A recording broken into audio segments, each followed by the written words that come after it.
We're here today in front of Justine Elliots' office to raise awareness about the problems facing Julian Assange at the moment. We're wanting Labor to come out strong and support bringing Julian Assange home. At the moment he's in a maximum security prison in the UK and he's facing extradition to America on trumped up charges. Now these charges are basically made up by the American government to try and convict him, to either give him the a life sentence or the death penalty. Now Australia has a policy not to allow extradition of Australian people going to countries that give the death penalty. So this is a really a bad situation that the Australian government is doing, and the Labor Party is a part of that. So we want Labor, if they're elected, to do whatever they can to bring Julian Assange home to Australia. He's an Aussie hero. Now I was in Iraq a couple of times during both invasions in 1991 and 2002, and I saw firsthand families, mothers and fathers of kids that have been killed in missile strikes. Now the mainstream media didn't show all this because they were in bed with the military. What I'm really impressed with Julian Assange is that he had the guts to say things how they were, to really to expose the war crimes that America was doing, and so he's an Aussie hero really, and he's already won a lot of journalists awards. He's a journalist, he's a whistleblower and a freedom fighter. And what does he get for that? Slammed in jail and faced with death.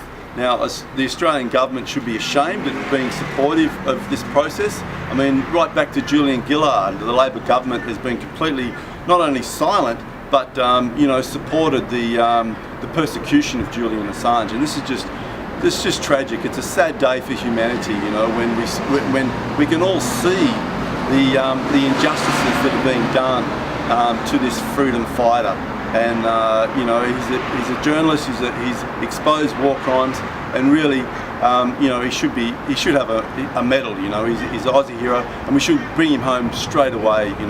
Like the soccer player who recently, everyone screamed up and we don't want him extradited, because he's an Aussie. Well, and they managed to get the extradition dropped. They should be. He should be brought home, So that's what I think. And those who are upset with the Labor Party, then they've got an option. They can put other candidates first. And preference Labor, down the list if you like.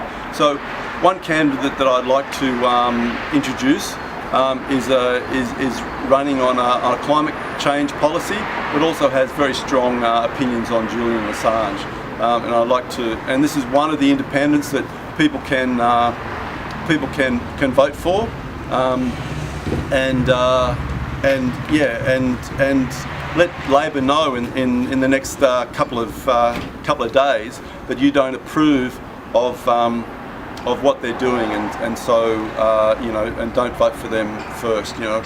Put them down the list. And here's one of the options. This is Jim Tate from ICANN. Yeah, g'day. I'm the leader and founder of ICANN, Independents for Climate Action Now. We're a party of allied independents, and we only have party policy for climate, and outside of climate policy we're independent. So I'm here today in an independent capacity. But there's a few things that bring me here, and they're not unrelated to the climate issue.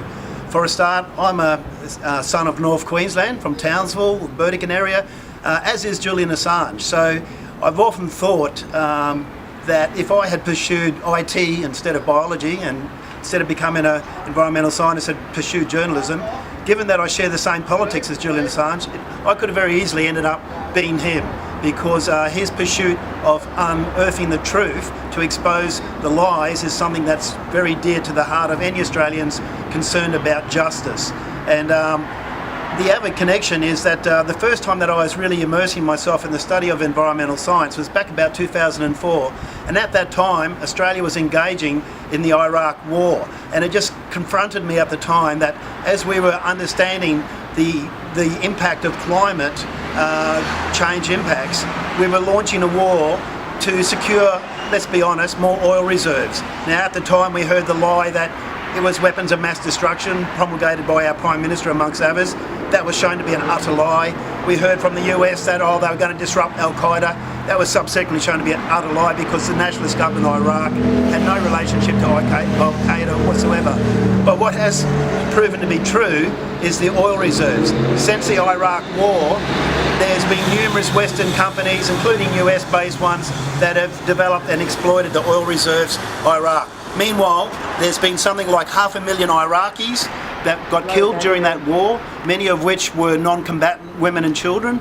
And so how can we live with this blood on our hands for something that was promulgated for a lie? And amongst that, Julian Assange and the information that he unearthed exposed the nature of these war crimes and the nature of how the Iraq war was being propagated. And so he's a hero, and that's one of the reasons why he's in so much trouble with the US government, because none of the Western governments, ours included, like the big lie to be exposed. And what I'm referring to is the connection back with the big oil industry and the reason why we're facing a climate crisis today. I mean, it's been unearthed in recent years that companies like Exxon have known about the impacts of their product on global climate since at least the 80s, if not the 60s. And the predictions of the internal Exxon climate science is now coming to be shown to be true and accurate in terms of the impacts we're now witnessing. And so this once again relates to why we need people such as Julian Assange that get right to the heart of the big lie that we live under in the Western democracies, so-called Western democracies, so we can address this and move forward with greater honesty in addressing the issues we face. Julian Assange is an Australian son. If he's got crimes to face, let him face them underneath an Australian judicial system, not one where he could face the death penalty, which is against our constitution in Australia to support the death penalty. So bring him home. Any Australian politician or government that refuses to do that is an utter coward and is being a traitor to their own citizens. Bring Julian home! Bring Julian home! Bring Julian home! Now! Bring Julian home! Now! He's someone's son. So we're just at Justine Elliots' office, and we're going to go in and talk to her about what we feel about their policy of ignoring Julian Assange to rot in jail.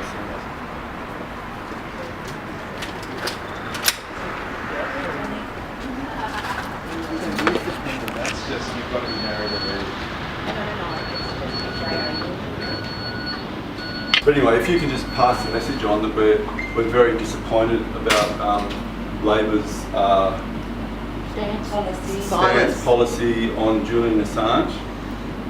We'd love them to rethink it. Yeah, and we think it's Labor would be good to pass on the concerns. As 60 Minutes have said, 85% of a poll was taken that support to bring Julian Assange home.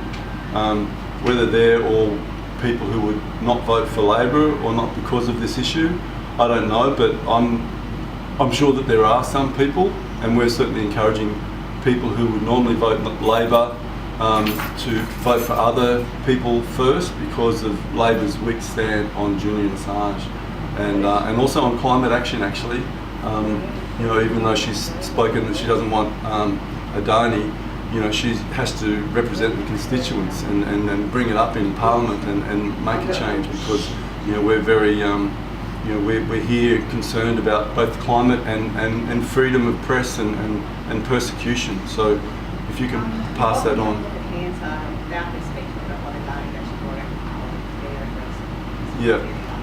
Okay. Good. Well, it's a shame that. Yeah. Okay. Well, it's just a shame that Labor is still sitting on the fence with Adani, and they should take a stronger stand.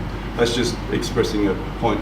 Even though today's mainly focused on Julian Assange, you know, we're wanting our representatives in this election to represent our wishes, not the wishes of corporations, and that includes the war machine, which is America and the UK, and now Australia is complicit in that because they're being silent over this persecution of an Aussie hero who faces the death penalty, and I hope I don't show this video too in a few years and say, look, we told you so. An Aussie hero faces death or life in jail because he spoke up for the truth.